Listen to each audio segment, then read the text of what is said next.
When I was 4 or something, I would playing like chess pieces like soldiers or something.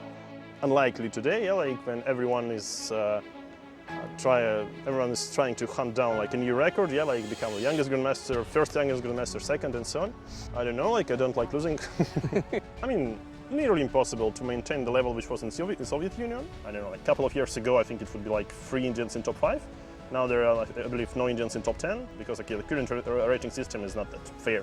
Based on what we saw from Gukesh in last year, I believe nearly every top GM would have a very good chances in the match against. And I would like expect them to make some bad moves, and I would get nervous then they would not like commit any mistakes. And Arjun, I think he's the most practical out of 3. He's like very creative, and so Praggnanandhaa, I believe, is very, very balanced. So friends, today we are here joined by one of the strongest player of the modern era, 2 times candidate tournament winner, 2 times World Championship challenger, and one of the most exciting attacking player in chess, Ian Nepomniachtchi. Ian, did I say your name correctly? Nepomniachtchi? Still, there is a room to improve. Like it's spelled like Nepomniachtchi, but this sh letter, like which is natural to Russians, it's very, very tricky for like everyone else. Yeah, so surely I have seen the worst. Okay, I want to take you to your childhood. How did chess first enter in your life? Do you remember your first memories with the game? Well, it's like quite a freaking question. To be honest, I believe when I was 4 or something, I would be playing like chess pieces like soldiers or something. But then like toy soldiers, yeah. But also, like chess was celebrated, like as in many families of former Soviet Union, especially, yeah, and in Russia as well. My grandpa would play a lot with my uncle, and I would be also like watching. Okay, perhaps there are some rules, and okay, eventually I was introduced into like the rules, into the game, and then at some point I started like to, started to play. I think I was like about like 4.5 or something, yeah, and then when I was almost 5, they decided to bring me to the chess club, and that's how I met my first coach.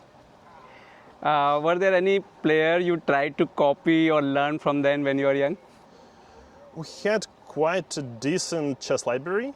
I mean, once again, as a legacy, as a heritage maybe of like Soviet times, and because I think the most, I would say, priceless thing were books. So we have a very big library, and the chess library also part of it. And I was reading quite a bit, I think, because I learned to read quite early, I believe. Like I was 5 or maybe even less. And I think back then I was fond of like games by Alekhine, or Alekhine, as some call him, yeah, like. And I think if we can like speculate about the idol, I think back then when I was like 7 or 8 years old, I was quite impressed. Like first ever Russian chess champion, world chess champion, yeah. And yeah, I believe maybe Alekhine is like at least. I mean, like among I didn't have like so many hobbies because there were no tablets, no smartphones. I think I had like. Occasionally, I had the chance to play some Dandy or Sega when I was a kid, but normally I would spend quite a bit of time, somewhere hanging around playing with other kids, or sometimes just replaying the games myself from the books. But yeah, maybe for that period it was Alekhine, but at some point I just understood that you can learn from every player. If you look back, what do you think, which was your biggest moment that shaped your chess career? It's hard to say. I believe I was like very, very lucky with my coaches in my childhood. So first of all, like Valentin Semyonovich Yevdokimenko, my first coach, like he's like an absolutely one of the kindest people I know, yeah. So he's like very gentle, very kind. He's a great teacher, and even like chess-wise, he was like about like 2300, but it was not important. And at some point, when he felt it's hard for him, you know, to give me a lot more, he just introduced me, which is very, very uncharacteristic thing for at least for Russia, I would say, to another coach, Valery Idyevich Zilberstein. He was like in Soviet times two times Russian champion, but unfortunately he never became a grandmaster because he had like no real opportunities to leave the country. I think he played several international tournaments, but also he was an incredibly talented person, and it's very sad he passed very early when I was like 15. I was learning a lot from him about like the chess culture, you know, how the things work in chess, yeah. And also his biggest, I think, one of the biggest maybe contributions was that he tried to help me understand that, okay, it's important to play well, then don't think about the result. So maybe I took this like too closely, and then at some point I wasn't like such a hard worker because I would just wait until something happens and I will, you know, like score like another like norms, ratings, tournaments, wins, and so on, without working for too much. But generally, I think it's a very healthy approach. Whenever like unlikely today, yeah, like when everyone is trying to hunt down like a new record, yeah, like become the youngest grandmaster, first youngest grandmaster, second, and so on. Yeah, this was never my case. Yes, so I believe I maybe played once in a tournament with a GM norm. Didn't do too well there. I think like scored 50%, and then I think all my norms I got from either from some official tournaments or like from Swiss tournaments. You stayed among the world elite for many years, Mm-hmm. and what do you think? What quality of you helped you to stay there? I don't know. Like I don't like losing. I think that's it. But you know, I always feel there is like a lot of like for me like I have a big room to improve. So it's not like I hit like the cellar and I cannot you know, improve in chess. So I always try to do so. And shame on me, but I think I started to work professionally like when I turned like 26 or something. Because until that point I just was sort of like hanging around, like playing tournaments here and there with no real dedication to the game. And at some point, like I think 2016 was like the year when I finally managed to get my stuff together and start working. And I guess if we can speak about things, something like a talent, yeah, I guess probably I have some talent to a game. What do you think about the current situation in chess in Russia? I believe it's quite sad. So, of course, it would be, I mean, nearly impossible to maintain the level which was in the Soviet Union, because, I mean, okay, the Soviet Union included like always like great chess countries like, okay, also Ukraine, Armenia, like Belarus. So if we like check the rating lists, let's say for year 2000, I think it would be like Mickey Adams and maybe Vishy Anand. Also, I would say Topalov and maybe Polgar there. Not from like former US, but everyone else would be from the US as far as I can recall, yeah. And as for now, like also like last year was quite rough for me in many ways. So I lost quite a bit of rating, and I even like first time for quite a bit was sent out of the top 10. Probably, hopefully not for long, yeah. But anyway, yeah. And suddenly Russia found out to have like no active players with such a high rating. So unless Gary will play again, and he'll be instantly top 2. And also Kramnik is there, like sitting on 27, 50 plus, and Sergei also. But okay, Sergei, I mean, he got a job here at least, yeah. So he probably stopped playing chess for quite a bit. Yeah, this is like quite a hard situation to imagine, but you know, like when several years ago, I think I first became #1 of Russia, it wasn't like that high, like 2770, because you know, like before I really struggled to get any invitations when I was, let's say, I was 19 or 20. I already had rating like 27, but being like fourth or fifth player in Russia basically meant like I would hardly ever get an invitation because okay, there is like Moro, Svidler, Grishuk, Karyakin, Kramnik, Yakovenko, and like also several guys with my rating. So it was, I mean, I really was like struggling to play in strong tournaments, so maybe I couldn't improve like as quickly as I would love to. But then, okay, I suddenly found out myself on the top one, the first position in the Russian rating list, and it would be like something like 9th in the world or 8th in the world. I found it like very unusual and worrying because I mean, clearly that the previous generation is not getting younger. Yeah, like so let's say, let's say Sasha dropped a little bit in rating lists. Okay, Moro quit chess. Svidler is mostly doing coaching and commentary, yeah, and so on and so on. Kramnik also decided to, you know, to hang the board on on a nail, yeah. So, and even back then, yeah, it felt like something unusual. And I believe, of course, we have like quite a bit of some new bright talents, including, I mean, okay, Yesipenko, you cannot call him new, but he's like quite good, of course, and I think he'll be 27 quite soon. But I think he first entered 27 when he was like 18, but then okay, somehow he dropped a little bit.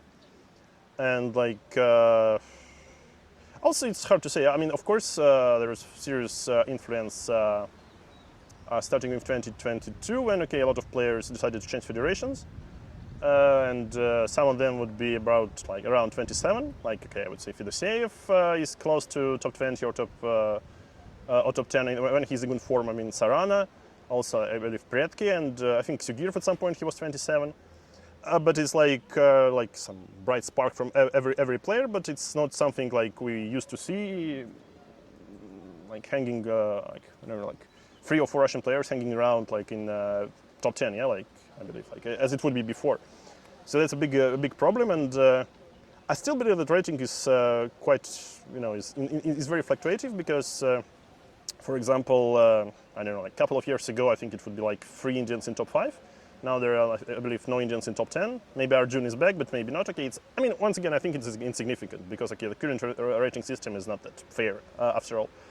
But of course, the problem that we struggle to see like to find 27 plus players, unfortunately, a part of me.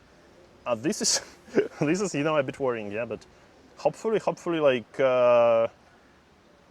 know, the generation of like new talents is, you know, is being raised like right now, yeah, because okay, we have quite a bit of like nice young and talented players, but also like the problem that I think in Russia there is, you know, chess is not as celebrated as it was in Soviet Union, and possibly as it's celebrated in India right now.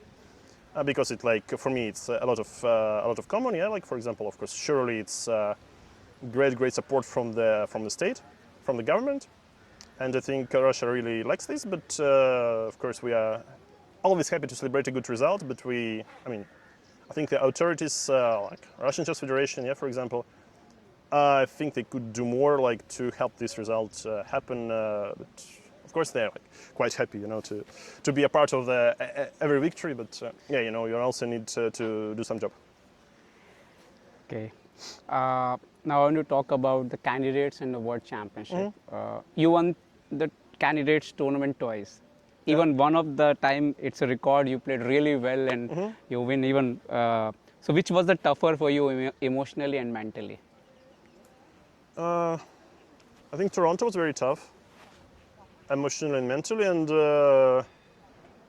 I mean, I still like I think I was doing everything all right, but somehow like seeing like other people who would play nice against me just crumble and lose to everyone, like because I think people mostly played in back-to-back rounds against Abasov and Firouzja. So Firouzja a little bit like gave up on the tournament, and okay, Abasov is just probably wasn't in his best shape, and overall he's like slightly different level, yeah. I think this was difficult, so sort of like, you know, retaking the lead after whatever it was, round 11, I think, after game against Vidit. But then, okay, the next day I saw like what's going on. Like, I mean, people just like completely with they would beat Abasov and then Ferrugia. So it was like a bit difficult to witness as a player, like as a contender. But speaking of like the previous tournaments, well, Yekaterinburg was tricky, also, especially because of like the 1 year break.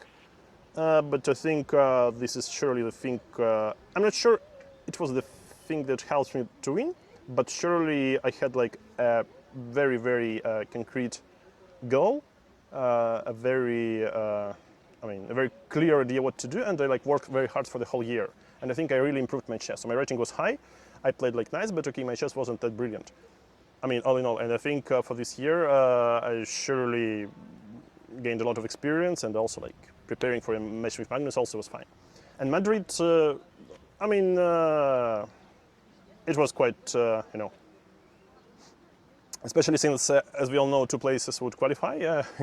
At some point, I was more thinking about keeping the second place, but whilst being on the first, it would be not a very hard task. But I mean, I think a tournament like Madrid, such dominance is something. I mean, I also got lucky when it was like necessary, so I didn't lose any of my bad positions. I won everything I could win, so this was clearly like a perfect tournament, from every angle. Playing a World Championship match is something most players only dream about. What does it actually feel like sitting in that stage? It really depends on if it's the first match or not the first match. But I believe at some point when I was like whatever, like when I started like working more hard at chess, like when I was like 26, I really thought that, I mean, all right, like all this time investment, so more or less I'm playing chess since I was 5, should result into something, yeah, like, and probably the goal is like to play a World Championship match. And once I qualified there, so it was like another important thing. So I didn't do too well, especially the second half of the match, because okay, I just basically like collapsed like health-wise, mentally. Okay, I just couldn't play the second part of the match. I guess it was pretty obvious. But the first match, I mean, the first part was like quite close. So I believe the question was if the thing that I qualified was like a sort of like some blind chance, or it was like the result of my work. And the result of that, I'm actually a good chess player. So, and I sort of, I kept my optimism, and I thought, okay, probably that's because I'm just good at chess, and probably Madrid tournament confirmed it. And yeah, the second match, I mean, it's always difficult because it's like sort of like pushing yourself to the limits, and normally, I mean, everyone who plays at such a great level is capable of performing like an absolutely like stellar chess. But sometimes you need like a lot more than like a chess skill itself, yeah, to win into a match. Yeah, so that's it. Chess has changed a lot in recent years. Do you enjoy modern chess these days or earlier? Well, I think today it's really difficult in terms of openings, because I think it was one of the unexpected results of the pandemic, that everyone would start publish chess courses, and surely people saw that you can like make some good money by doing this, and it's now like that's how like basically you don't even need to work to get like a good opening repertoire like it was before. So at least before you have to like switch on your engine, work for like a couple of days at least, or maybe for a week. But now you basically can buy like a ready like a course, and you're basically good to go, yeah. So that's why I think the lowest level is skyrocketed like this. So I believe like even like 2,000 players, the new openings they play on the level of 23 and 2400 20 years ago. I think this is the biggest difference, and of course this inflation in a way, yeah, it went up to the very top players, and now even when you're facing like 25 and 2600s, I mean, if you're playing, especially if you're playing black, but sometimes also with white color, it's incredibly difficult to get something out of the opening. Like when you're playing black, you basically has to like go for a major risk, otherwise you just get a draw, like pretty much by force. And if you're playing white, it's sometimes, very difficult to pose any problems, even against some strong international master. Today you are playing against Oro. He became the youngest GM. These days, Yagis become the youngest 2700. Gukesh became the youngest world champion. Sindarov is also going to fight for world championship. Chess is getting younger. So whenever you face any young talent, it's difficult to take approach against them, or how you take them? Like everyone else, basically, yes. So at some point, I stopped. I think it's already for quite a bit, so I always would struggle playing against someone like lower than me on rating list, so considerably weaker. And I would expect them to make some bad moves, and I would get nervous then they would not commit any mistakes, and so on and so on. And that's how I would take some extra risk and even eventually lose some of the games. But then, I just decided to play every game move by move with every opponent. Yeah, so of course, when I play against someone really strong, it doesn't matter young or not, it's really challenging. Yeah, because once again, I see not so much fun, playing in open tournaments once again. Yeah, beating, let's say, even scoring some nice points, but it's not too thrilling to win a game against 25-50, to say so. Rather than against Fabiano or Magnus, yeah. So even the whole process is not so interesting to me. But anyway, as a professional, I have to play every game the same, yeah. And it shouldn't. Of course, when you are playing against someone younger, probably you want to allow less tactics because they're normally only good at calculating and have not so much experience. And when you play against someone like Vichy, for example, I would always love to create some chaos on the board. So he would be a bit too lazy to calculate all the lines, and that's how I managed to beat him once or twice. Yeah, but it's some very basic assessment, so you shouldn't be a mastermind to end up with this theory. What do you think about this Indian chess generation, Gukesh, Arjun, Praggnanandhaa? Well, I think it's the result of first of all, it's of the result of the big chess boom in India. So speaking of Arjun, I think he's the most practical out of three. He's very creative, and he's somehow very good in playing in opens with someone who's weaker, because he doesn't afraid to get worse position. Yeah, he willingly takes risk into. Whenever he can, yes. So probably that's how he wins a lot of bad positions, but also that's how he's so successful in the opens. And despite I think it was pretty much his first tournament, round robin tournament, that he played really well right now in Sweden. But he would normally struggle in tournaments like Vaikanzea, yeah. So Praggnanandhaa, I believe, is very, very balanced. But I don't know what happened. So probably last year was very good for him, and maybe he, little bit played for too much, so he needs some time to get the taste for the game again. And speaking of Gukesh, okay, this is a mystery for me because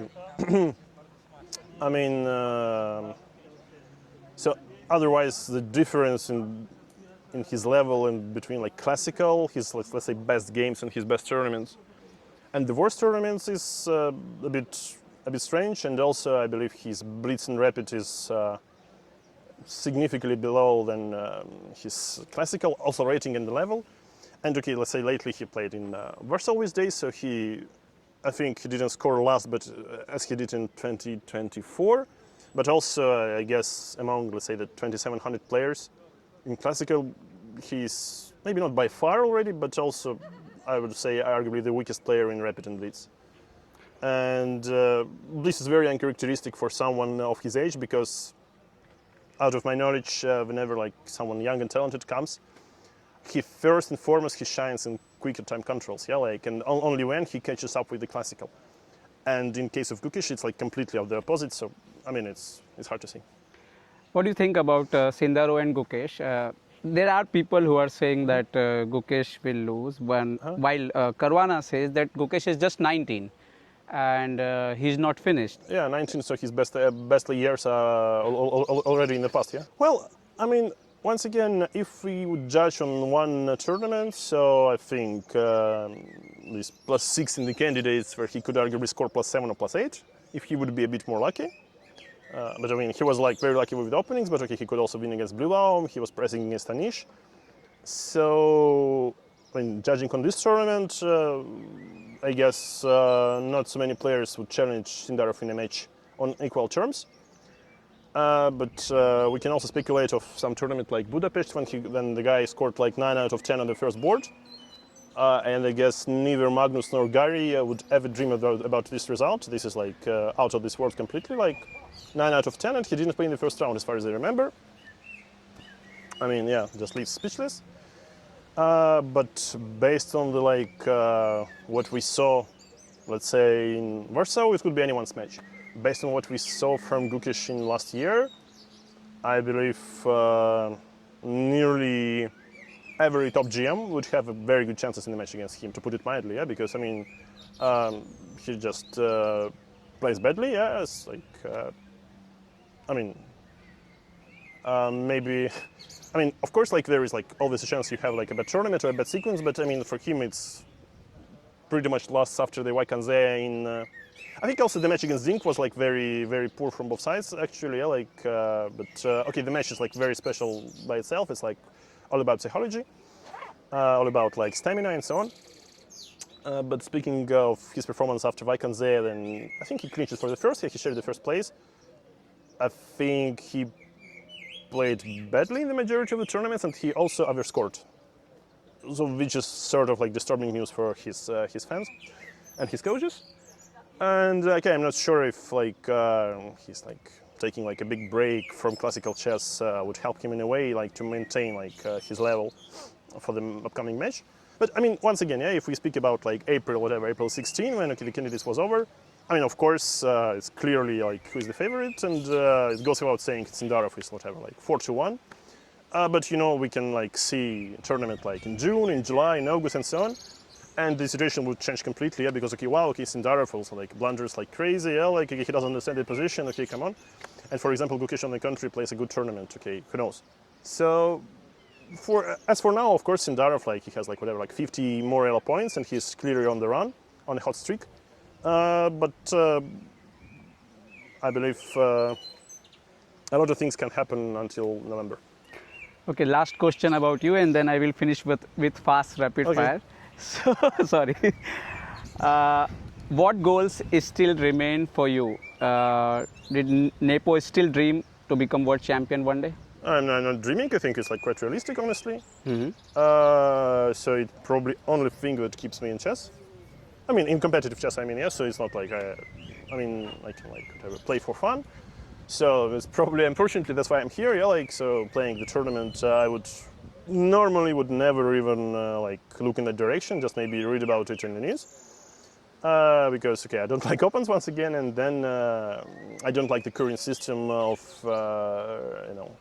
qualification for the candidates. I think it's quite. I mean, in a way, it's quite unfair. Yeah, like so. This, for example, I believe the invention of circuit is something which would do a very big favor to younger players. So, like, presumably to Indian players, the whole generation, and also to maybe to Uzbek players, also like a good generation there. But I guess also the problem that in the circuit, I mean, the point system is very, unbalanced, and also understandable difficulties. If you're coming from Russia, you're basically getting no invitations. I mean, and I would say even the situation didn't change a lot. So I was like whatever, like top 10 a year ago, and I had no invitations. And this year, okay, I'm like sort of like top like 20 or top 15. That doesn't matter. But the situation would never change to better. Yeah, of course. And that's how you don't like score points only by playing opens like here. So this is a bit annoying, but yeah, like we have to work with what we got, yeah. And yeah, like so probably the next year would be a lot more important because okay, next year there will be at least like four places for like at least like Grand Swiss plus World Cup. But also this year, okay, if I'll get enough tournaments and if I'll have a good run, of course I'll try to see what's happening in the circuit. But it would be like a bit uneasy to to compete with someone. It's like like a couple of years ago. I think after Toronto, I checked. Okay, it was my actually second tournament. So Vacancy I was purely training. So Toronto I shared second. I got like 17 points in circuit, and I checked the standings. And it was like me on 17, and I think with Abdusattorov and Praggnanandhaa on 65 both. Like, what? I mean, why am I here? Yeah, I mean, okay, how am I going to like cover this gap? Yeah, and of course it was like practically impossible. Yeah, so basically it's like the only thing which like keeps me like competitive. So I believe due to like obvious age issues, yeah, like and. It's not like an infinite number of tries, but I think 1 or 2 cycles is quite realistic. Thank you, Nepo. And now I'm going rapid fire. Favorite opening as a white? King's Gambit, of course. Favorite opening as black? Scandinavian. Classical or blitz? Classical. Hardest opponent ever? Ooh. It's easy to say it's Magnus. But I believe for me it's a bit more difficult to play with Wesley. Magnus or Kasparov? Okay, Fischer. Most talented young player today? I would like to believe it's Chokjeev. Your most happiest moment in chess? Still to come. Best game of your career? Still to come. One word for Gukesh. Hold on. One word for Carlsen. Hi there. Coffee or tea during tournament? I think none of this anymore. I can't sleep after drinking too much tea. Chess without increment, yes or no? Probably yes. World champion in future? Which future, like? Anything, you can take any name. Then me. Yes. Thank you so much, Nepo, to talking to us and giving your valuable time, and we wish you good luck for your future events. Thank you.